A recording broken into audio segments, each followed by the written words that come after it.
Something startles me where I thought I was safest. I withdraw from the still woods I loved.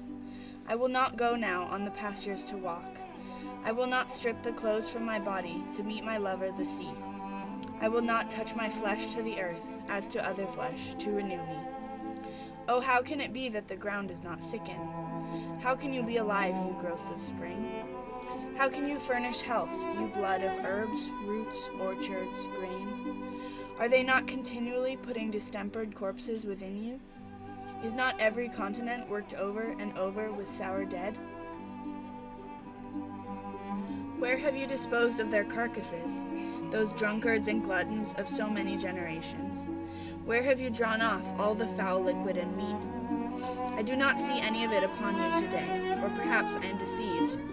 I will run a furrow with my plow. I will press my spade through the sod, and turn it up underneath. I am sure I shall expose some of the foul meat. Behold this compost, behold it well. Perhaps every mite has once formed part of a sick person, yet behold. The grass of spring covers the prairies. The bean bursts noiselessly through the mold in the garden. The delicate spear of the onion pierces upward. The apple buds cluster together on the apple branches. The resurrection of the wheat appears with pale visage out of its graves. The summer growth is innocent and disdainful above all those strata of sour dead. That it will not endanger me with the fevers that have deposited themselves in it, that all is clean forever and forever, that the cool drink from the well tastes so good, that blackberries are so flavorous and juicy, that the fruits of the apple orchard and of the orange orchard, that melons, grapes, peaches, plums, will none of them poison me, that when I recline on the grass I do not catch any disease, though probably every spear of grass rises out of what was once a catching disease. Now I am terrified of fear. It is that calm and patient, it grows such sweet things out of such corruptions. It turns harmless and stainless on its axis, with its endless successions of diseased corpses. It distills such exquisite winds from such infused fetor. It renews with such unwitting looks its prodigal annual sumptuous crops. It gives such divine materials to men, and accepts such leavings from them at last.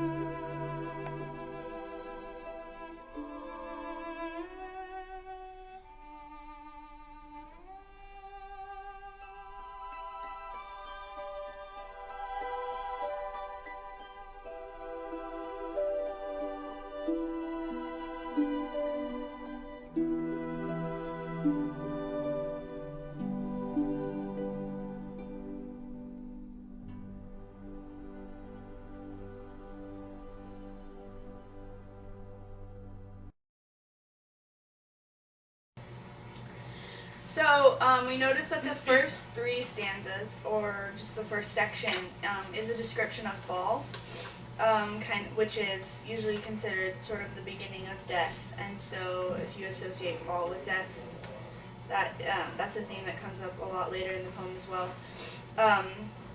For example, in the second stanza, it says, "Are they not continually putting distempered corpses within you?" So this could be not only people burying their dead, in coffins, or it could be leaves falling off of trees and then decomposing into the dirt. In that same verse, are they not continually putting distempered corpses within you? They could stand for nature, and you stands for the earth. So if you put in earth and nature for you and they, it would be, is nature not continually putting distempered corpses within the earth? And that's interesting because in most of Whitman's other poems, he has a very romantic view of nature, and by doing that, he's personifying nature, but in a bad way, which is unusual in comparison to his other works. I noticed that starting the fourth stanza, the tone of the poem seems to change drastically, because in the first three stanzas, the focus of the poem was of death and like darkness, and then starting the fourth stanza is about life and regeneration. In the fourth stanza, Whitman says, "The grass of the spring covers the prairies," which illustrates this idea of regeneration and life. And then in the first three stanzas, fall is the season being described. So I believe starting in the fourth stanza, spring is the one, because in spring plants start coming to life.